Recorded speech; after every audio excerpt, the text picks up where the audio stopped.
बिस्मिल्लाहिर्रहमानिर्रहीम। नया घर, ये अल्फाज ही मेरी सांसों में मिठास खोल देते थे। ये सिर्फ ईंटों और सीमेंट का ढांचा नहीं था, ये मेरी और अरसलान की मुश्तरका ख्वाबों की ताबीर थी। पुराने किराए के मकान की छोटी सी दुनिया से निकलकर शहर के कदरे पोश इलाके में वाक़े ये वसी और अरीज मकान हमें किसी तिलिस्माती दुनिया का दरवाज़ा लगा।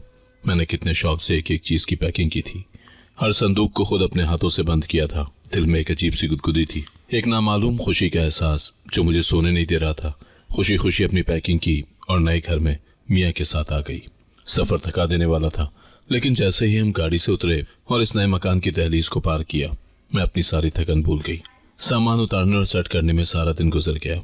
शाम ढलते ही जब हम अपने बेडरूम में दाखिल हुए, अरसलान ने तो गोया बिस्तर पर गिरते ही बाहें फैला दी और चंद ही लम्हों में गहरी नींद की वादियों में खो गया।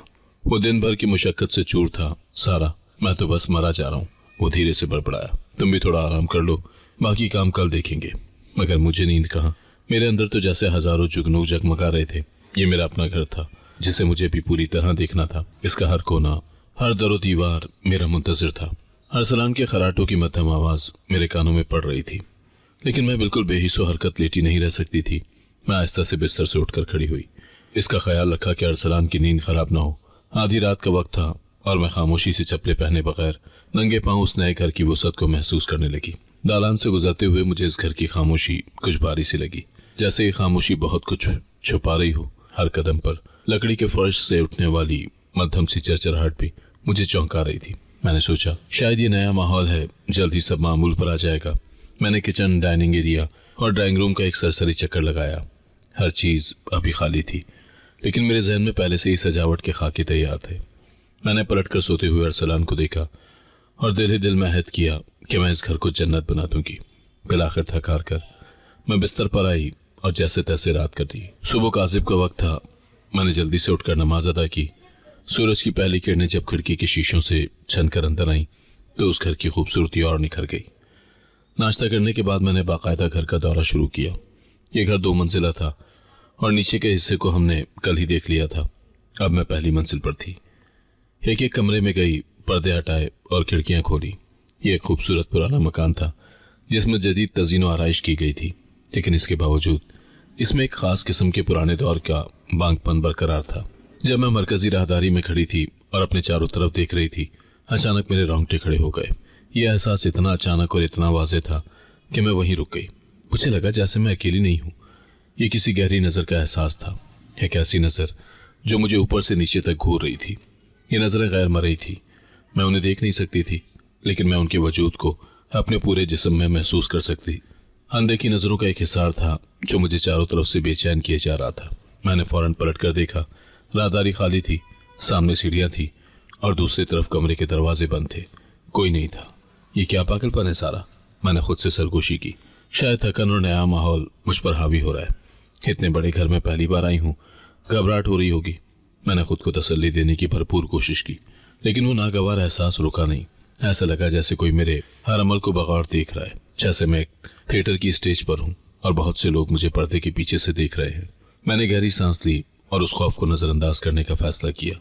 ये एक नया घर मिलने के बाद की बेचैनी थी, शायद इसीलिए मैं ऐसी छोटी छोटी बातों को दिल पर ले रही थी। अगले चंद दिन मेरी तवज्जो मुकम्मल तौर पर घर को सेट करने पर रही। मैंने उसे अपना वहम समझा और नज़रअंदाज करते हुए अपने घर को सजाना और संवारना शुरू कर दिया। मैंने एक एक कमरे की सेटिंग की, आराइशी सामान सजाया और किचन को हर तरह से मुनज़्ज़म किया। दिन के वक्त मैं अपने काम में इतनी मसरूफ़ रहती कि मुझे उन अजीब व गरीब एहसासात को सोचने का वक्त ही नहीं मिलता था। मेरा बस यही मकसद था कि जल्द अज जल्द इस घर को वो शक्ल दूँ जो मैंने ख्वाबों में सोची थी। एक शाम अरसलान मुझे काम करता देखकर बोला, सारा तुम पागल हो जाओगी, इतना काम मत करो, आराम भी कर लो।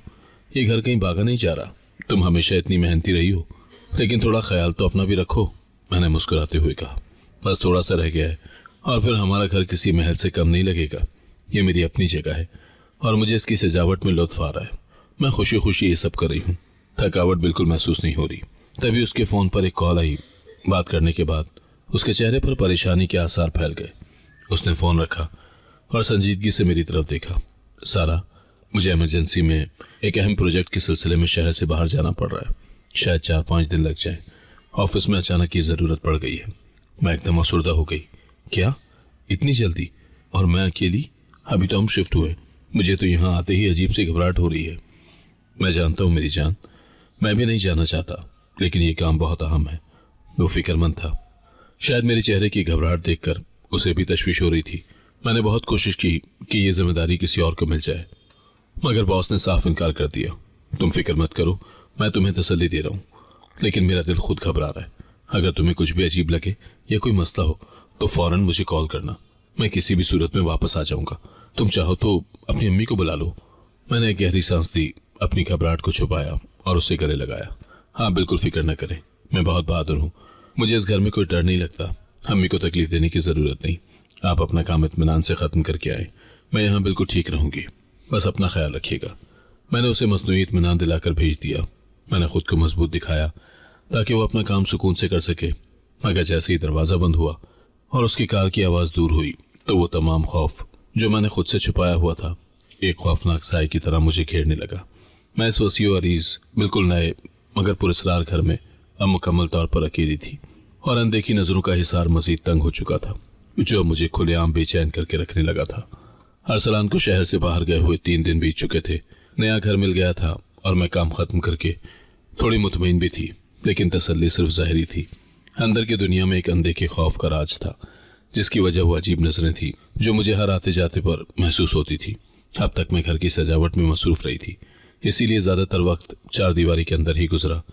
मगर जब भी बाहर निकलती मोहल्ले के लोगों की अजीब नजरों का सामना करना पड़ता। ये नजरें आम तजस्सुस या नए पड़ोसी को देखने वाली नहीं थी। उनमें खौफ, अफसोस और गहरी तशवीश का अजीब इम्तिजाज शामिल होता। कल मैंने मोहल्ले की छोटी सी दुकान से कुछ सामान लिया था। दुकानदार ने भी मुझे कुछ इस तरह देखा जैसे मैं कोई अजनबी मखलूक हूँ। मैंने कई बार कोशिश की कि किसी से बात करके इस इलाके के बारे में कुछ मालूमात हासिल करूं, मगर हर कोई नजरें चुरा कर निकल जाता। ऐसा लगता था जैसे वो सब मुझसे ये शायद इस घर से दूर रहना चाहते हूँ। आज सुबह भी मुझे सब्जी लेने के लिए बाहर जाना पड़ा। मैंने बाहर निकलने से पहले खुद को समझाया कि ये मेरा वहम है और मैं बिला वजह लोगों को गलत समझ रही हूँ। मगर जैसे ही मैं गली के नुक्कड़ पर पहुंची, मेरी नजर एक बूढ़ी अम्मा पर पड़ी। उनके चेहरे पर उम्र की तवील दास्तान रकम थी और आंखों में एक अनोखा तजुर्बा झलक रहा था। उन्होंने मुझे देखते ही अपना रास्ता बदल दिया और तेजी से मेरी तरफ बढ़ी। बेटी, रुक जाओ। उन्होंने लरसती हुई आवाज में मेरा रास्ता रोक लिया। मुझे तुमसे कुछ जरूरी बात करनी है। मैंने हैरत से अम्मा की तरफ देखने लगी। वो एक निहायत साफ सुथरी और मुहज्जब लग रही थी। उनकी आंखों में सच्चाई की चमक थी। जी अम्मा, फरमाइए। वो दाएं बाएं देखने लगी जैसे किसी के सुन लेने का खौफ हो। फिर वो मेरे करीब आई और धीमी लेकिन मजबूत आवाज में कहा, उस घर को छोड़ दो। वक्त रहते यहाँ से निकल जाओ, वरना तुम्हारी जान खतरे में पड़ जाएगी। यहाँ रहने वाली कोई औरत आज तक सुकून से नहीं रह सकी। उनके अल्फाज ने मेरे दिल पर एक सर्द बोझ डाल दिया। मैंने थोड़ा झुंझलाहट महसूस करते हुए कहा, अम्मा, ये कैसी बातें कर रही हैं आप? मैंने ये घर बड़ी मेहनत से खरीदा है। मेहनत से खरीदा है तो क्या हुआ? अम्मा ने मेरे कंधे पर हाथ रखा। उनका लम्स भी मुझे गैर मामूली महसूस हुआ। तुम खानदान समेत मारी जाओगी। ये घर तुम पर नहुसत बनकर नाजिल होगा। अगर ना गई तो तुम अपनी इज्जत भी गंवा बैठोगी। मेरी बात पर यकीन करो बेटी, अभी भी वक्त है, यहाँ से चली जाओ। उनकी आखिरी बात सुनकर मेरे अंदर हलचल मच गई। इज्जत गंवाने की बात मेरे लिए निहायत परेशान कौन थी। मैंने हैरत से उसकी तरफ देखा, मगर उनकी हालत देखकर मुझे एक लहजे के लिए लगा कि वो पागल हैं। उनके चेहरे पर खौफ की लकीरें थी, लेकिन उनकी बातें गैर मंतकी थी। मैंने उन्हें मजीद जवाब देने से गुरेज किया, क्योंकि मैं इस नौइयत की बातों पर घर के बाहर हंगामा खड़ा नहीं करना चाहती थी। मैंने हल्की सी मुस्कुराहट के साथ उनका शुक्रिया अदा किया और उनकी बात का जवाब दिए बगैर ही तेजी से कदम उठाती हुई घर चली आई। अलबत्ता अम्मा के अल्फाज एक जहरीले तीर की तरह मेरे दिल में पैवस्त हो गए थे। वापस आकर मैंने दरवाज़ा जोर से बंद किया और सोफे पर बैठकर गहरी सांस ली। बाहर का शोर और मोहल्ले वालों का रवैया अब मुझे ज़्यादा संजीदा लगने लगा था। मैंने फ़ौरन अरसलान को फ़ोन किया, मगर उसका नंबर मसरूफ़ आ रहा था। मैंने उसे बार बार कॉल की, मगर कामयाबी ना मिली, जिससे मेरी परेशानी में और इजाफा हो गया। मैंने सोचा कि जैसे ही वो फारिग होगा खुद ही कॉल बैक करेगा। शौहर के जाने के बाद मैं बहुत ज़्यादा बोरियत का शिकार होने लगी। घर के काम मैंने सुबह ही सुबह ख़त्म कर लिए थे। सारे घर की सेटिंग भी मुकम्मल हो चुकी थी और अब मेरे पास वक्त गुजारने का कोई ज़रिया नहीं था। मैंने टीवी देखने की कोशिश की, किताब भी उठाई, मगर मेरा दिल किसी भी चीज़ में नहीं लग रहा था। मेरे जहन में बार बार बूढ़ी अम्मा की बात और मोहल्ले वालों की अजीब नज़रें घूम रही थी। मैं घर के हर कोने में एक बार फिर बेचैनी से टहलती रही, गोया कोई गुमशुदा चीज़ तलाश कर रही हूँ। दोपहर के खाने के बाद मैंने सोचा कि अब क्या किया जाए। तमाम कमरों को देख लिया था, मगर एक हिस्सा अभी भी मेरी नज़रों से ओझल था। मैंने सोचा कि छत का एक चक्कर लगाती हूँ। नीचे सहन में ठहर कर छत पर मौजूद एक कमरा वाज़ेह तौर पर नजर आता था, जो बाकी घर की फ़नी तामीर से कदरे मुख्तलिफ और पुराना था। मैंने और अरसलान ने शिफ्टिंग के दौरान उस कमरे का भी जिक्र किया था और अरसलान ने कहा था कि ये स्टोर होगा, बाद में देखेंगे। मगर पिछले 10 दिन से हम यहाँ थे, लेकिन उस कमरे में नहीं गए थे। गोया वो कमरा बाकी घर से कटा हुआ एक राज था। मुझे ऊपर जाकर देखना चाहिए कि उस कमरे में आखिर क्या है। मैंने फैसला किया कि शायद वहाँ कोई काम की चीज़ हो जो हमारे स्टोर के काम आ सके, या शायद ये घर का आखिरी नामालूम हिस्सा हो जिसे देखने के बाद मेरी बेचैनी ख़त्म हो जाए। मैंने किचन से सीढ़ियों की चाबी ढूंढी जो एक लकड़ी के डब्बे में रखी थी। चाबी उठाकर मैं छत की तरफ जाने लगी। हर कदम पर मेरे दिल की धड़कन तेज हो रही थी। मेरा तजस्सुस खौफ पर हावी हो रहा था। मैंने अम्मा की बात को पागलपन समझकर भुला तो दिया था, मगर अब अकेलेपन में उस बड़े घर के इस अनजान हिस्से की तरफ बढ़ते हुए एक गैर वाज़ेह खौफ मेरे अंदर फिर से सर उठाने लगा था। मैं खुद को मजीद रोक न सकी और सीढ़ियाँ चढ़कर छत पर पहुंच गई। अब मैं उस राज के दहाने पर खड़ी थी जिससे इस घर के सारे भेद खुलने वाले थे। मैंने सीढ़ियाँ तय की और छत पर कदम रखा। यह तकरीबन 11:30 का वक्त था। सूरज की तमाज़त अपने उरूज पर थी, लेकिन छत पर पहुंचकर मुझे एक अजीब सी सरसराहट महसूस हुई, जैसे यहाँ का दर्जा हरारत नीचे के घर से बिल्कुल मुख्तलिफ हो। छत का ज़्यादातर हिस्सा खाली था, बस एक कोने में वो कमरा मौजूद था जो नीचे से नजर आता था। कमरे की दीवारों पर पुरानगी का एक वाज़ेह रंग चढ़ा हुआ था और उसकी हालत बाकी घर से बिल्कुल मुख्तलिफ थी, जैसे ये इमारत का एक हिस्सा हो जिसे जानबूझकर अलग थलग कर दिया गया हो। उसके इर्द गिर्द कुछ सूखी झाड़ियाँ उगी हुई थी जो उसके वीरान होने की मजीद गवाही दे रही थी। मैं कमरे के दरवाजे के करीब पहुंची। यह लकड़ी का एक भारी पुराना सा दरवाज़ा लगा हुआ था जिसकी लकड़ी जगह जगह से फट चुकी थी और रंग भी उतर चुका था। दरवाजे के दरमियान में एक बड़ा सा ताला लगाया था। यह ताला किसी ज़माने में शायद मजबूत रहा होगा, लेकिन अब जंग आलूद हो चुका था। उस पर जमी गर्द की मोटी तय और जंग का रंग चीख चीख कर बता रहा था कि सालों से इसे किसी ने नहीं खोला था। ताले की कुंडी भी जंग से बिल्कुल जम चुकी थी और देखकर ही अंदाजा हो रहा था कि उसे खोलने के लिए खासी मेहनत या फिर किसी माहिर की ज़रूरत होगी। मेरे हाथ में किचन से लाई हुई चाबी का गुच्छा था। मैंने सोचा कि हो सकता है इनमें कोई चाबी इस पर फिट हो जाए। मैंने बारी बारी 2-3 चाबियां लगाने की कोशिश की, मगर सब बेसूद रहीं। चाबी का सुराख भी मिट्टी और जंग से भरा हुआ था। बगैर ताला तोड़े तो ये खुलने वाला नहीं, मैंने मायूस होकर सोचा। मैं वापस जाने का सोच ही रही थी कि एक अजीब ख्याल मेरे जहन में आया। अरसलान कहा करता था कि कभी कभी पुराने ताले सिर्फ हाथ लगाने या दबाव डालने से ही खुल जाते हैं, क्योंकि उनके अंदर की कलें वक्त के साथ बोसीदा हो चुकी होती हैं। मैंने ताले को गौर से देखा, वो वाकई बहुत कमज़ोर लग रहा था।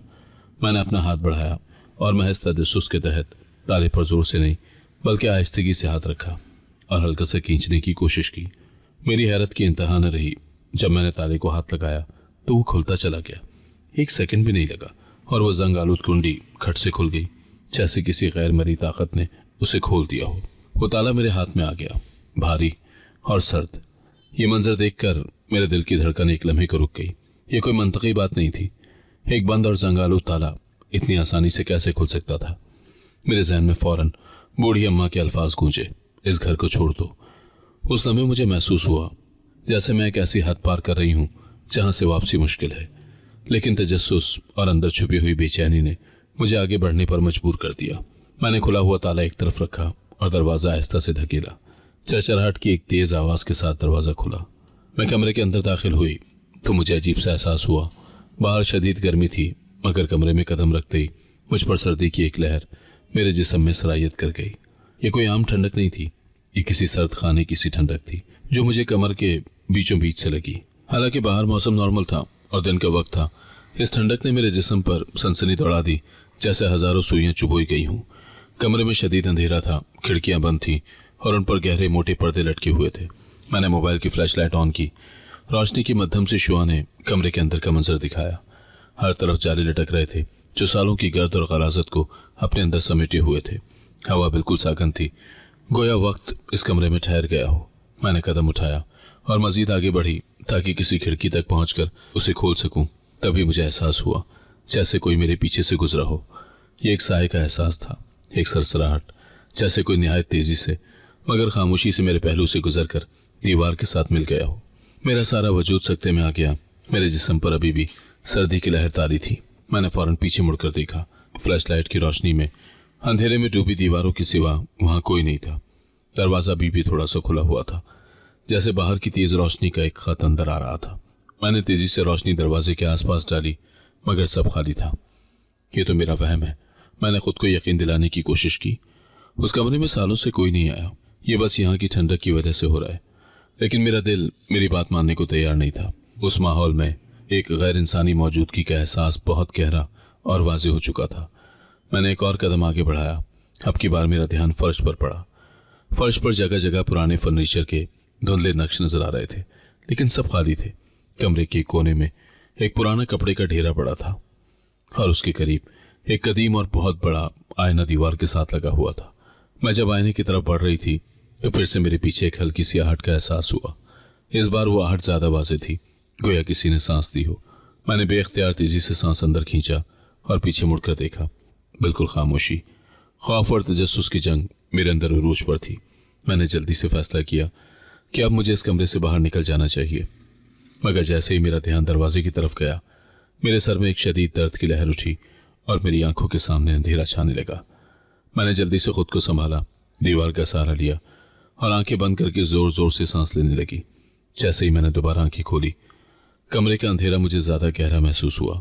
मुझे एक सख्त नींद आने लगी, जैसे मेरे असाब पर कोई भारी चीज मुसल्लत की जा रही हो। मैंने आवाज को बेदार रखने की कोशिश की, मगर पूरी तरह नाकाम हो गई। मेरा जिस्म लरज रहा था और मुझे महसूस हो रहा था जैसे मैं किसी गहरी खाई में गिर रही हूँ। मैंने कमरे से बाहर निकलने की भी कोशिश की, मगर मेरे कदम अपनी जगह से हिल न सके और फिर मुझे कोई होश न रहा। कमरे की सर्दी ने अब मुकम्मल तौर पर मुझे अपनी लपेट में ले लिया था। मैंने उस अजीबोगरीब सर्द खाने से फरार की कोशिश की थी, लेकिन मेरे हवास पर गुनूदगी की एक ताकतवर लहर तारी हो गई थी। मेरे हवास अभी भी नींद बेदारी की हालत में थे। कमरे में हर तरफ जाले लगे हुए थे। वो जाले हवा में झूल रहे थे और मोबाइल की फ्लैश लाइट में मजीद खौफनाक लग रहे थे। कमरे के अंदरूनी हिस्से में पुराने फर्नीचर को ढांपने के लिए जगह जगह सफेद चादरें पड़ी हुई थी। ये चादरें एक भूतिया माहौल पैदा कर रही थी, लेकिन उस वक्त मेरी नजरें उन चादरों पर कम और अपने बोझल होते वजूद पर ज्यादा मरकूज थी। मेरा जहन तेजी से गुनूदगी में जाने लगा। मुझे सख्त नींद आने लगी।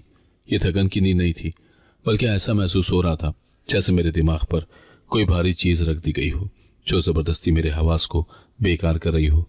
कमरे की हवा बहुत भारी हो चुकी थी और मुझे सांस लेने में भी मुश्किल हो रही थी। ये क्या हो रहा है? मैंने अपने आप से लड़ते हुए सोचा। मैं यहाँ खड़ी क्यों हूँ? मुझे बाहर जाना चाहिए। मैंने हवास को बेदार रखने की भरपूर कोशिश की, मगर पूरी तरह नाकाम हो गई।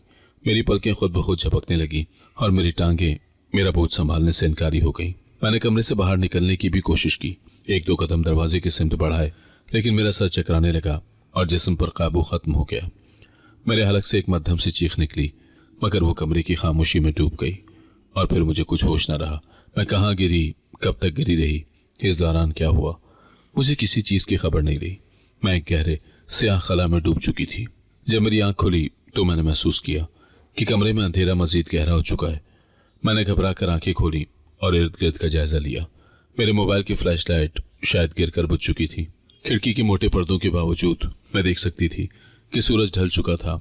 आसमान पर सुर्खी बाकी थी, मगर कमरे के अंदर एक खौफनाक तारीकी छा चुकी थी। ये मगरिब की बात का वक्त था। मैं घबरा कर उठी। मेरे जिस्म के हर हिस्से में दर्द हो रहा था और मुझे समझ ही नहीं आ रहा था कि मैं इस सर्द और वीरान कमरे में कितना वक्त गुजार चुकी हूँ। मैं जल्दी से उठकर खड़ी हुई। जमीन पर पड़ा मेरा मोबाइल टूट चुका था और बंद था। मैंने उसे एक तरफ फेंका और दरवाजे की तरफ बढ़ने की कोशिश की।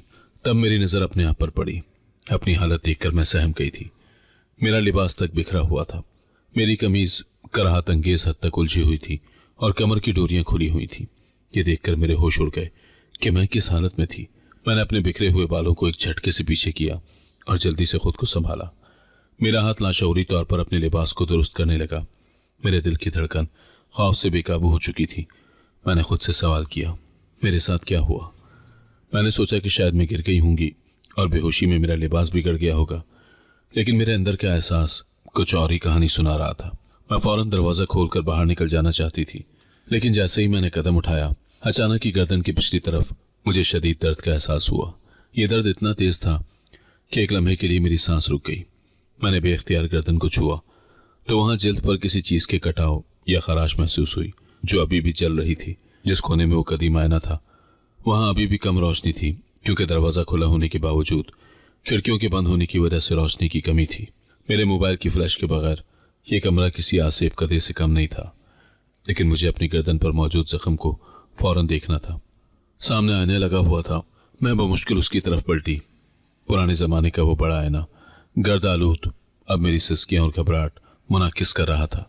मैंने आईने में खुद को देखा। चेहरा जर्द पड़ चुका था और आंखों में दहशत थी। मैंने आहिस्ता से अपना सर झुकाया ताकि गर्दन के पिछले हिस्से पर नजर डाल सकूं। मेरे सामने आईना लगा हुआ था। उस धुंधले गर्द आलूद आईने के अक्स में जो मंजर मुझे दिखाई दिया उसने मेरी रही सही हिम्मत भी तोड़ दी। गर्दन की पिछली जिल्द पर जहां मुझे दर्द हो रहा था खून के गहरे सुर्ख निशानात वाज़े तौर पर नजर आ रहे थे। ये निशानात ऐसे थे जैसे किसी ने नोकीले नाखूनों से मेरी गर्दन की खाल को गहराई तक नोचा हो। एक नहीं कई निशानात थे जो गले के बिल्कुल नीचे और कमर के बालाई हिस्से तक फैले हुए थे।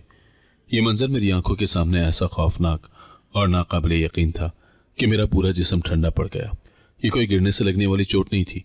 ये निशानात किसी इंसान के नाखूनों के नहीं हो सकते थे। मेरा दिमाग किसी सूरत ये तस्लीम करने को तैयार नहीं था कि मैं अकेले इस कमरे में गिरी और मेरे साथ ये हुआ। मेरी आंखों में आंसू आ गए, लेकिन वो खौफ की वजह से जम चुके थे। मैं साकन खड़ी थी। आईने में अपने जिस्म पर उन नाखूनों के निशानात को घूर रही थी और हर गुजरते सेकंड के साथ मेरे दिल में एक सवाल शिद्दत इख्तियार कर रहा था, किसने? मैं अभी भी आईने में उन वहशतनाक निशानात को देख रही थी। जब मुझे लगा जैसे मेरी सांसें थम रही हैं, आईने का अक्स अचानक मजीद खौफनाक हो गया और कमरे में गैर मामूली सी खामोशी मजीद गहरी हो गई। मैंने जल्दी से आंखें झपकी और फिर से आईने में देखा। अब वो सिर्फ नाखूनों के निशानात नहीं थे जो मुझे परेशान कर रहे थे, बल्कि एक गैर मुतवक्के और दहशतनाक हरकत थी जो आईने के अंदर मेरी कमर के पीछे रोनुमा हो रही थी। मेरे अंदर की चीख हलक में फंस कर रह गई। जब आईने में नजर पड़ी तो मेरी रूह तक कांप गई, क्योंकि मेरे पीछे वो एक खौफनाक मंजर था जो मैंने अपनी जिंदगी में कभी नहीं देखा था। अपने बिखरे हुए लिबास और गर्दन पर शदीद दर्द महसूस करके मैं आईने के सामने खड़ी थी। गर्द आलूद और धुंधले आईने में जो मंजर मैंने देखा उसने मेरे होश उड़ा दिए। मैंने पलट कर देखा तो मेरी गर्दन और कमर पर गहरे सुर्ख निशानात थे। मेरी बेहोशी के दौरान किसी ने मुझे नोचा था। ये निशानात निहायत वाज़ेह थे और जलन भी दे रहे थे। ऐसा लग रहा था जैसे किसी वहशी ने नोकीले नाखून मारे हों। उन निशानात को देखकर मैं दंग रह गई और खुद को बेबसी और खौफ के एक गहरे कुएं में गिरता हुआ महसूस करने लगी। मेरा दिमाग इस बात को कबूल करने से कासिर था कि मैं घर के अंदर दिन के वक्त इस तरह के हमले का शिकार हो सकती हूँ। ये कैसे हो सकता है? मेरे होंठ लर्ज़े। कौन था यहाँ? मैं अभी भी आईने में उन निशानात को गौर से देख रही थी। मेरे जिस्म में ठंडी सनसनी दौड़ रही थी जब मुझे आईने में एक गैर मुतवक्की हरकत नजर आई। हरकत सिर्फ अक्स में थी। मेरी हकीकी कमर के पीछे मुकम्मल सुकून और खामोशी थी, लेकिन आईने के अक्स में मेरी कमर के पास एक हेवले ने सर उठाया। ये इतना अचानक और इतना गैर मुतवक्की था कि मैं सकते में आ गई। मैंने अपने पीछे मुड़कर देखा, लेकिन वहां कुछ नहीं था। कमरा खाली था। मैंने तेजी से दोबारा आईने की तरफ देखा, ये सोचकर कि शायद ये महज रोशनी का धोखा था, लेकिन हरकत जारी थी। अब तो वो हेवला मजीद वाज़ेह हो चुका था, जो आहिस्ता आहिस्ता मेरे कंधे के ऊपर से झांक रहा था। मेरे जिस्म में खौफ का एक सर्द दरिया बह निकला। मेरी आंखों में दहशत फैल गई और दिमाग ने काम करना छोड़ दिया। मैं आईने को छोड़कर भागना चाहती थी, लेकिन मेरे पांव जमीन से जम गए थे और मेरी नजरें उस खौफनाक अक्स पर मरकूज थीं। जैसे ही मेरी नजर आईने पर पड़ी तो मेरे हलक से एक जोरदार चीख निकल गई, जो इस खामोश कमरे की तारीकी में गूंज उठी। चीख सिर्फ खून की नहीं थी, बल्कि शदीद नफरत और कराहियत की थी, क्योंकि मेरे सामने एक बदसूरत चेहरा दिखाई दिया था जो मेरा अक्स नहीं था। ये मेरी कमर के पीछे से झांक रहा था और सीधा मेरी तरफ देख रहा था। ये ऐसा चेहरा था जैसा मैंने कभी अपने बदतरीन ख्वाब में भी तसव्वुर नहीं किया था। ये चेहरा गैर इंसानी था, जिसकी साख्त में एक शैतानी वहशत शामिल थी। उसकी जिल्द गहरी सियाह या गंदी सुरमई थी, जिस पर झुर्रियां और अजीब से उभार बने हुए थे। उसकी सुर्ख आंखें थी। वो महज सुर्ख नहीं थी, बल्कि उनमें अंगारों की सी तपिश और एक वहशियाना चमक थी। वो आंखें मेरी रूह में घूर रही थी और उनके अंदर से वहशत टपक रही थी। उन आंखों को देखकर यूं लगता था जैसे वो सिर्फ मेरी जान नहीं, बल्कि मेरे अंदर की हर पाकीज़ा चीज को खा जाना चाहती हूँ। उसके चेहरे पर खौफनाक गुस्सा और एक अजीब सी तस्कीन का इम्तिजाज था। उसका मुंह खुला हुआ था, उसका जबड़ा गैर फितरी हद तक चौड़ा था और उसके अंदर गंदे पीले और लंबे दांतों की एक भयानक सफ थी। वो दांत तेज और नोकीले थे, जो गोश्त को चीरने के लिए बने हों। उसका मुंह खोलना इस बात का इशारा था कि वो मेरी तरफ बढ़ रहा था। उसकी जबान भी मामूल से बहुत लंबी और मोटी थी, जो बेकाबू होकर उसके दांतों के बीच से बाहर निकली हुई थी और जिसमें से रानें टपक रही थी। वो शक्ल इतनी करीह थी कि मैं शायद पूरी जिंदगी उसका खाका अपने जहन से मिटा न सकूं। उसकी आंखों की सुर्खी, उसके खुले दांतों की वहशत और जबान से टपकती रानें, हर चीज मिलकर एक ऐसी हस्ती की तस्वीर बना रही थी जो सिर्फ तबाही और बर्बादी के लिए इस दुनिया में आई थी। मैंने महसूस किया कि जैसे उसकी बदबूदार सांसें आईने के पार से निकलकर मेरे गले और गर्दन के निशानात पर पड़ रही हैं। मेरे जिस्म में जान नहीं रही थी। मैं ना हिल सकती थी और ना ही कोई लफ्ज निकाल सकती थी। मेरा हाथ बेसाख्ता मेरी गर्दन के निशानात की तरफ गया और मुझे यकीन हो गया कि ये निशानात इसी खबीस रूह का काम है। मैं बेहोश नहीं हुई थी, मुझे किसी ने बेहोश किया था। इस दौरान वो मेरे साथ जो चाहता था करता रहा। मेरे जिस्म को सर्दी की एक और लहर ने अपनी लपेट में ले लिया और मेरे दिल ने जोर से धड़कना शुरू कर दिया। आईने में वो बदसूरत चेहरा मजीद मेरे करीब झुक गया। अब उसकी भयानक आंखें इतनी बड़ी लग रही थी कि जैसे उन्होंने आईने की पूरी सतह को ढांप लिया हो। मैं उसके चेहरे की तफसीलात को वाज़ेह तौर पर देख सकती थी। उसकी गंदी जिल्द, उसके फटे हुए होंठ और उसकी वहशी आंखों में छलकती एक कदीम बुराई। उसने आईने में एक भयानक आवाज निकाली जो मेरे कानों में गूंज गई। ये आवाज महज कोई चीख या गरज नहीं थी, बल्कि एक दबी हुई, गहरी और मुज़िका खेज हंसी थी जो उसकी कामयाबी पर थी। उसके दांत चमक रहे थे और अब मुझे साफ महसूस हो रहा था कि वो अक्स नहीं बल्कि एक हकीकत थी जो आईने के अंदर कैद थी। वो मेरा रास्ता रोक कर खड़ा था। मैं खौफ के इस आलम में भी सोच रही थी कि अब क्या होगा। क्या मुझे आईने के अंदर खींच लेगा? क्या ये इस कमरे में मौजूद है और मुझे बाहर निकलने से रोक रहा है? मेरे तमाम हवास बाख्ता हो चुके थे और मुझे कोई रास्ता नजर नहीं आ रहा था। मैंने बेबसी से आंखें बंद कर ली, इस उम्मीद पर कि शायद ये सब एक बुरा ख्वाब हो। लेकिन जब मैंने दोबारा आंखें खोली तो वो खौफनाक चेहरा अभी भी अपनी पूरी वहशत के साथ मुझे घूर रहा था। मुझे कमरे से फौरन बाहर निकलना था, वरना मेरी जान तो खतरे में थी ही, जैसा कि बूढ़ी अम्मा ने खबरदार किया था। लेकिन अब मुझे अपनी इज्जत की भी फिक्र लाहक हो गई थी। मैं किसी सूरत में उस आसेब के काबू में नहीं रहना चाहती थी। मुझे फरार का कोई रास्ता ढूंढना था। इतने में वो वहशतनाक चेहरा मेरे करीब आ रहा था। उसकी गंदी रालें टपक रही थी और उसकी हंसी की घुटी हुई आवाज कमरे में गूंज रही थी। मैं मजीद वहां एक लम्हा भी नहीं ठहर सकती थी। मेरे लिए वो लम्हा फैसला कुन था। मैंने घबरा कर कमरे से बाहर निकलना चाहा।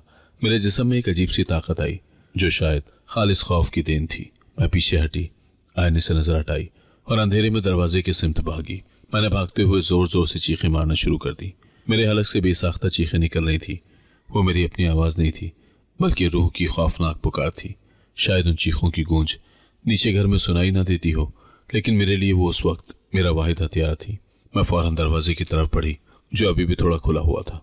मैंने दरवाजे के किनारे को पकड़कर उसे पूरी ताकत से मजीद खोलना चाहा, लेकिन वो अपनी जगह से टस से मस नहीं हुआ, जैसे मैं किसी फौलादी ढांचे को धकेल रही हूँ। मैंने मजीद जोर लगाया, लेकिन इससे पहले कि मैं बाहर निकल पाती, अचानक दरवाजा बंद हो गया। वो किसी ने बाहर से बंद नहीं किया था, बल्कि वो खुद ब खुद एक खौफनाक ठक की आवाज के साथ बंद हुआ। अब कमरे में मुकम्मल तारीकी छा चुकी थी। दरवाजा बंद होने के बाद मैंने अपने दोनों हाथों से उसे खोलने की कोशिश की, उसे पीटा, लेकिन बेसूद। फिर मुझे एक और खौफनाक एहसास हुआ। जब मैंने टटोल कर देखा तो मुझे ऐसा लगा जैसे दरवाजे की जगह भी दीवार हो। लकड़ी का वो भारी दरवाजा गायब हो चुका था और मेरे हाथ एक ठोस सर्द दीवार को छू रहे थे। मेरे आवाज खता होने लगे थे। मैं पागलों की तरह कमरे में चारों तरफ भागने लगी। मैंने दीवारों को पीटा, हर कोने को छुआ, लेकिन दरवाजे का निशान भी नहीं था। हर चीज एक जैसी महसूस हो रही थी। मैं जिस सिमत भी जाती वहां एक दीवार होती। बाहर जाने का रास्ता ही नहीं मिल रहा था। यह कमरा एक तंग खौफनाक डब्बे में तब्दील हो चुका था, जिसमें सिर्फ मैं और वो खबीस रूह की मौजूदगी का एहसास था। मैं बेबसी से फर्श पर बैठ गई। मेरे कानों में मेरी तेज धड़कन की आवाज गूंज रही थी। मेरा जिस्म पसीने में शराबूर था। मुझे लगने लगा जैसे दीवारें मेरे करीब आ रही हैं। मैंने दोबारा खड़े होने की कोशिश की और बेख्याली में मैंने कमरे के मरकज की तरफ देखा। मैंने पीछे की तरफ देखा, तभी मेरे हवास खता हो गए। मेरे सामने का माहौल, जो अभी तक दीवारों पर मुश्तमिल था, अचानक बदल गया। अब मैं सिर्फ एक कमरे में नहीं थी, बल्कि एक ऐसे खौफनाक मंजर में थी जहां मेरे आगे कुआं था और पीछे खाई थी। ये एक मुकम्मल वहम था, लेकिन मेरे लिए ये खौफनाक हकीकत से कम नहीं था। कुआं गहरा और तारीक था और खाई का पाताल नजर नहीं आ रहा था। मैं दोनों के बीच में फंसी हुई थी और मुझे महसूस हुआ जैसे वो खबीस रूह मेरे दिमाग से खेल रही है। मैंने एक बार फिर पीछे मुड़कर आईने को देखा। आईने में अब वो चेहरा हंस नहीं रहा था, बल्कि उसकी आंखों में शदीद गुस्सा और जारियत थी। वो मेरे करीब आ चुका था। उस लम्हे मेरी तमाम तर दुनियावी अकल खत्म हो गई। मुझे याद आया बूढ़ी अम्मा ने खानदान की इज्जत और जान के बारे में क्या कहा था। मौत और बर्बादी का खौफ मेरे सामने था। खौफ के मारे मेरे मुंह से कोई दुआ या कलिमा नहीं निकल रहा था। मैंने अचानक ही ज़ेर लब आयतुल कुर्सी पढ़ना शुरू कर दी। यह आयत मुझे मेरी माँ ने बचपन में सिखाई थी। मैंने आंखें बंद कर ली और पूरी तवज्जो से लरजती हुई आवाज में लेकिन मजबूत यकीन के साथ इसे पढ़ना शुरू कर दिया। अल्लाहु ला इलाहा इल्ला हुवल हय्युल क़य्यूम ला ताख़ुज़ुहु सिनतुन वला नौम। जैसे ही मैंने आयत के पहले अल्फाज मुकम्मल किए, एकदम कमरे में एक जबरदस्त हलचल मच गई। कमरे में हर तरफ धुआं फैल गया। ये धुआं सफेद नहीं था, बल्कि गहरा और स्याह था, जिसमें एक सड़ी हुई बदबू आ रही थी। मेरी आवाज में मजीद मजबूती आई और मैं उसे जोर जोर से पढ़ने लगी। धुआं इतना घना था कि मुझे कुछ नजर नहीं आ रहा था, लेकिन मेरे कानों में अब सिर्फ अपनी आवाज नहीं थी। मुझे घुटी घुटी सी सरगोशियां और सिसकियां सुनाई देने लगी। ऐसा लगता था जैसे कोई तकलीफ में है और चीखना चाहता है, लेकिन कोई ताकत उसे ऐसा करने से रोक रही है। ये सरगोशियां और सिसकियां कमरे की दीवारों से टकरा रही थी और मेरे ईमान को डगमगाने की कोशिश कर रही थी। मगर मैंने आयतुल कुर्सी पढ़ना जारी रखा। मेरी आवाज कांप रही थी, लेकिन यकीन मजबूत था। जब मैंने आयत का आखिरी हिस्सा पढ़ा तो धुआं आहिस्ता आहिस्ता छटने लगा। मेरे सामने वो खौफनाक कुआं और खाई गायब हो चुके थे। मैं कमरे के बीच में खड़ी थी और मेरा दिल तेजी से धड़क रहा था। धुआं पूरी तरह खत्म हुआ तो मैंने देखा, जहां पहले दरवाजे की जगह दीवार थी, मुझे दीवार में दरवाजा नजर आया। वो दरवाजा अभी भी बंद था, लेकिन अब उसका वाज़ेह नक्श उभर आया था। मैंने एक लम्हे की भी देर न की। मैंने पूरी ताकत से दरवाजे को धक्का दिया और वो चटक कर खुल गया। मैं फौरन कमरे से बाहर निकल आई। मैंने बाहर निकलकर दरवाजे को भी नहीं देखा कि वो खुला रहा या बंद हो गया। मैं पागलों की तरह छत पर भागने लगी। मेरे पाँव में जान नहीं थी। मैं लड़खड़ाते हुए सीढ़ियों से नीचे उतरी। हर सीढ़ी पर मुझे लगा जैसे वो खबीस रूह मेरे पीछे आ रही है। मैंने तेजी से कदम उठाए और सीढ़ियां खत्म होते ही मैं बेकाबू हो गई। मेरा जिस्म सुन्न हो चुका था और मैं अपना तवाजुन बरकरार ना रख सकी। मैं सहन में गिरकर बेहोश हो गई। मेरे गिरने की आवाज उस नए घर की खामोशी में डूब गई। मेरे आवाज ने मुझे हमेशा के लिए एक नामालूम खौफ से बचाने के लिए मुकम्मल तौर पर जवाब दे दिया था। जब मुझे होश आया तो मैं अपने कमरे में बिस्तर पर पड़ी हुई थी। मेरा जिस्म शदीद दर्द कर रहा था, खुसूसन गर्दन और कमर के निशानात अभी भी चल रहे थे। मैंने आंखें खोली तो कमरे की हल्की रोशनी में एक जाना पहचाना साया नजर आया। मैंने सर उठाकर देखा तो वही बूढ़ी अम्मा मेरे सिरहाने बैठी हुई थी, जिसने मुझे गली में खबरदार किया था। वो निहायत सुकून से कुछ पढ़कर मेरे चेहरे और जिस्म पर फूंक रही थी, जिससे मुझे एक आरजी सुकून मिल रहा था। मैंने कमजोर आवाज में कहा, अम्मा आप यहाँ? अम्मा ने अपना पढ़ना रोका और मुझे तसल्ली आमेज नजरों से देखा। अल्हम्दुलिल्लाह, तुम्हें होश आ गया। बेटी बहुत ज्यादा परेशान हो गई थी। मैंने हैरत से पूछा, मुझे क्या हुआ है? मैं बिस्तर पर कैसे पहुंची? मैंने इर्द गिर्द देखा। कमरा मामूल के मुताबिक था, कोई गैर मामूली चीज मौजूद नहीं थी। अम्मा कहने लगी, जब मैं यहाँ से गुजर रही थी तो तुम्हारे घर का दरवाजा खुला हुआ था। मुझे हैरत हुई कि इतनी देर तक दरवाजा क्यों खुला है। मैंने झांक कर देखा तो तुम्हें सहन में गिरे हुए देखा। तुम्हारा चेहरा बिल्कुल सफेद था, जैसे तुम पर कोई सख्त अफ्ताब पड़ी हो। मैंने आवाजें दी, लेकिन जब कोई नहीं आया तो मैं तुम्हारी मदद को चली आई। खुदा का शुक्र है कि उसने मुझे ये काम सौंपा। अम्मा की बात सुनकर मेरे दिल को कदरे सुकून मिला कि कोई मदद के लिए मौजूद था, मगर मेरे सहन में फौरी तौर पर उनकी साबिका तंबीह याद आ गई। मेरे जिस्म पर नाखूनों के निशानात और आईने में देखा गया वो भयानक चेहरा, सब अम्मा की बात की तस्दीक कर रहे थे। मैंने जल्दी से उठने की कोशिश की, मगर कमजोरी की वजह से दोबारा बिस्तर पर गिर पड़ी। मैंने अपना हाथ बढ़ाया और अम्मा का हाथ पकड़ लिया। अम्मा, खुदा के लिए आपने बाहर जो कुछ भी मुझे कहा था उसकी जरा तफसील बताइए। अब मैं जानती हूँ कि आप पागल नहीं थी। मेरे साथ कुछ बहुत ही खौफनाक हुआ है। मुझे सच बताइए, इस घर में क्या है? अम्मा मेरी तरफ देखकर हिचकिचाने लगी। उनके चेहरे पर तजब्जुब था। वो शायद मुझे मजीद डराना नहीं चाहती थी। बेटी, ये बहुत पुरानी बात है। तुम इतनी कमजोर हो, आराम करो। मगर मैंने उनकी बात नहीं मानी। मैं इसरार करती रही, अम्मा अगर आपने मुझे अब न बताया तो मैं अकेली इस खौफ में मर जाऊंगी। मैं सब कुछ देख चुकी हूँ। आप बस मुझे ये बताइए कि ये सब क्यों हो रहा है। मेरी बेताबी और मेरे चेहरे पर खौफ की गहराई को देखकर तब अम्मा ने जो बात मुझे बताई उसने मेरे हवास खता कर दिए। वो आह भरकर मेरे करीब हुई और सरगोशी के अंदाज में बोलना शुरू किया। इस घर में सालों पहले एक जवान और खूबसूरत लड़की रहती थी जिस पर आसेब थे। वो लड़की बहुत कमज़ोर हो गई। वो अक्सर चौंक जाती थी और बातें करते हुए हकलाती थी। लोग उसे देखकर डरते थे और उसके ख़ानदान ने उसे एक तरह से इस घर में कैद कर रखा था। अम्मा ने गहरा सांस दिया। वक्त के साथ साथ वो लड़की बीमार पड़ गई और फिर मर गई, मगर वो आसेब या जो भी खबीस रूह उसके साथ लगी थी वो इस घर में ही बस गई और ये जगह हमेशा के लिए उनका ठिकाना बन गई। और उनका काम? मैंने कांपते हुए पूछा। वो रूहें बहुत खबीस हैं। वो आने वाली हर औरत की इज्जत को पामाल कर देते हैं। अम्मा की आवाज़ में अफसोस और गुस्सा दोनों थे। इस घर में जितने भी लोग आए, ख़वातीन के साथ ऐसे वाक़यात हुए कि वो बदनाम होकर भाग गईं।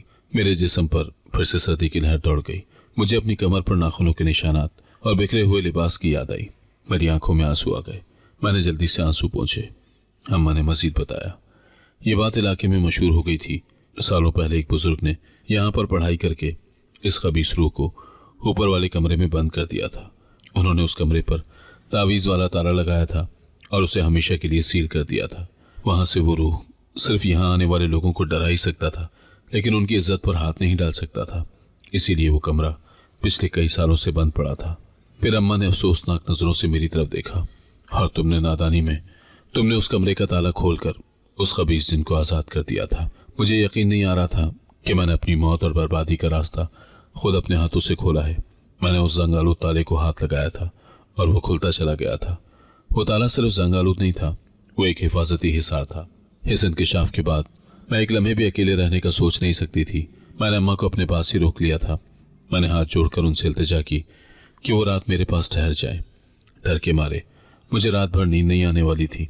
मैंने कहा, अम्मा खुदा के लिए मुझे अकेला मत छोड़े, मैं आपकी बहुत शुक्रगुजार रहूंगी। मैं फौरन उठी और अपने शौहर अरसलान को कॉल लगाने की कोशिश की। बार बार कोशिश के बाद उसका फ़ोन लगा। मैंने शौहर को फ़ोन करके फ़ौरन घर बुला लिया था। मैंने उसे पूरी बात नहीं बताई, सिर्फ इतना कहा कि मेरी तबीयत बहुत ख़राब है और कोई संजीदा मसला हो गया है। अरसलान ने परेशान होकर पूछा, क्या हुआ है सारा, तुम ठीक तो हो? तुम्हारी आवाज़ इतनी खौफज़दा क्यों लग रही है? मैंने कहा, मुझे कुछ नहीं बताना, बस आप फ़ौरन वापस आ जाइए, मुझे आपकी ज़रूरत है। कोई बहुत बुरा वाक़या हुआ है, मैं तफसील में नहीं जा सकती। उसने कहा, मैं अभी निकलता हूँ, ज़्यादा से ज़्यादा सुबह 9-10 बजे तक पहुँच जाऊँगा। तुम दरवाज़ा अंदर से बंद रखना। वो अगले दिन 9-10 बजे तक पहुँचने वाले थे। तब तक मैंने अम्मा को कह दिया था कि मुझे अकेला मत छोड़ें। अम्मा मान गई थी और मेरे साथ थी। उस रात मैंने अरसलान के लिए बिस्तर लगाया और मैं सारी रात अम्मा के करीब बैठी रही। वो रात मेरे लिए किसी इम्तहान से कम नहीं थी। खौफ, नदामत और जिस्मानी दर्द की वजह से मेरी रात बेचैनियों की नज़र हुई थी। मैं बस सुबह होने का और अरसलान के वापस आने का इंतज़ार कर रही थी ताकि इस खौफनाक मकान से निजात मिले। रात भर की बेचैनी के बाद सुबह की पहली रोशनी मेरे लिए किसी नेमत से कम नहीं थी। मैं बिस्तर से उठी। सुबह सवेरे में वज़ू के लिए उठी ताकि नमाज अदा करके अपने रब से मदद मांगूं। किचन में पानी लेने के लिए जाते हुए मेरी नज़र खिड़की से छत की तरफ गई। वो मंजर देखकर मेरी सांस रुक गई। मुझे छत पर एक सियाह हिवला सा चलता हुआ महसूस हुआ। वो तारीक साया उसी पुरस्कार कमरे के करीब मंडला रहा था, जैसे मेरी बेबसी पर कह कहे लगा रहा हो। मैंने घबरा कर आयतुल कुर्सी का व्रत शुरू किया और तेजी से वज़ू करके अपने कमरे में जाकर नमाज अदा करने लगी। बिलाखिर तवील इंतज़ार के बाद 9 बजे तक मेरे शौहर पहुंच गए। वो परेशानी के आलम में भागते हुए मेरे पास आए और कहा, सारा, खुदा का शुक्र है कि तुम ठीक हो, बताओ क्या हुआ। मैंने उन्हें अपने जिस्म पर नाखूनों के निशानात दिखाए और अम्मा की मौजूदगी में सारी बात उन्हें बता दी। अम्मा ने भी मेरी बात की तस्दीक कर दी और कमरे के आसेब-ज़दा माजी के बारे में तफसील से बताया। अरसलान का चेहरा गुस्से और खौफ से सुर्ख हो गया। मैंने फैसला कुन लहजे में अरसलान से कहा, हमें यहाँ से जल्द अज जल्द इस बला को निकालना है। मैंने अपने ख़ानदानी मुर्शिद से रब्ता किया और उन्हें अपने घर में बुला लिया। मुर्शिद ने सूरत हाल का जायज़ा लिया और फ़ौरन अमल शुरू कर दिया। हमारे ख़ानदानी मुर्शिद ने उस घर में बैठकर पढ़ाई करना शुरू कर दी। लगातार 7 दिन तक वो सख्त मेहनत और रियाजत में मसरूफ़ रहे। अमल के दौरान जो मुश्किलात पेश आती रहीं वो एक अलग दास्तान थी। कभी दरवाज़ों पर ज़ोरदार दस्तक होती, कभी कोई अजीब शक्ल नज़र आती और कभी चीज़ें खुद ब खुद गिरने और टूटने लगती थीं। हर रात खौफ और धमकियों से भरी होती थी। ये 7 दिन जिस अज़ियत में हमने गुजारे थे, हमें ही पता था। बिलाखिर हमारे मुर्शिद उस खबीस रूह को ख़त्म करने में कामयाब हो गए थे। जाने से पहले हमारे मुर्शिद ने उस जिन को ख़त्म करने के बाद यकीन दिलाया कि अब ये घर महफूज है और हम यहाँ रह सकते हैं। लेकिन मैं डर चुकी थी। मैं उस मकान की हर दीवार, हर साए से खौफजदा थी। मैंने अपने मियाँ से कहा, अरसलान, मैं अब इस घर में एक दिन भी नहीं रह सकती। मेरी इज्जत और जान से ज़्यादा कीमती कोई शय नहीं। मैंने अपने मियाँ के साथ होकर छोड़ दिया। फिर से किराए के मकान में चली गई। वो घर हमें बेचना पड़ा और मकान के पैसे भी हमें बहुत कम मिले, क्योंकि बदनामी के बाइस कोई उसे खरीदने को तैयार न था। मगर मैं मुतमईन थी, क्योंकि इज्जत और जान से बढ़कर कुछ नहीं है। नई जिंदगी के लिए हमने वो पुरस्कार घर हमेशा के लिए छोड़ दिया, इस यकीन के साथ कि अगर अल्लाह ने हमें जिंदगी दी है तो हम मजीद पैसे कमाकर एक नया घर ले लेंगे। अगर आपको आज की कहानी पसंद आई है तो वीडियो को जरूर लाइक कीजिएगा और अपने दोस्तों के साथ भी शेयर कीजिएगा। और हाँ, अगर आपने अभी तक हमारा चैनल सब्सक्राइब नहीं किया तो जरूर सब्सक्राइब करें। मिलते हैं कल एक नई और दिलचस्प कहानी के साथ। अल्लाह हाफिज।